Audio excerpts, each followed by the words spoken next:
Bah, naturellement, on veut prêcher par l'exemple et puis on demande aux citoyens de réduire sa consommation d'eau potable. Donc, nous aussi, au niveau de l'horticulture, on fait la même chose.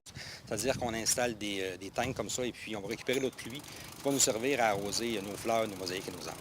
On est déjà à 54 au niveau de la consommation de notre eau qu'on utilise pour arroser les fleurs. C'est-à-dire 54 de l'eau qui est utilisée sert pour nos fleurs, c'est une eau non potable. On pense que d'ici 2016, on va en aménager plusieurs autres dans différents sites de la ville. On va être capable d'être autonome au niveau de l'horticulture. Tout à fait. Au niveau de la réglementation sur l'utilisation de l'eau, on est venu resserrer les normes en ce qui a trait, entre autres, à l'utilisation des bornes fontaines par les camions citernes des entrepreneurs qui s'approvisionnent en eau potable. Donc, ce qu'on est venu faire, on est venu limiter à 5 bonnes fontaines, puis également une bonne fontaine qu'on appelle bleue, qui est située au 90 rue Notre-Dame, dans le secteur Cap-de-la-Madeleine.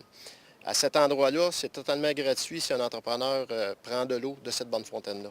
Il faut savoir qu'aux autres endroits, il y a des coûts de 50 par jour avec un maximum de 500 par mois. Si on compare dans les chiffres, si on regarde pour l'an passé, il y a eu 25 permis d'émis pour toute l'année, alors que cette année, jusqu'au 11 juillet, on est rendu à 35 permis d'émis. Donc, on peut penser qu'effectivement, il va y avoir des chiffres intéressants à ce niveau-là. Mais le but, ce n'est pas d'aller chercher de l'argent, mais vraiment là, le souci d'économie d'eau potable et non pas d'aller chercher de l'argent.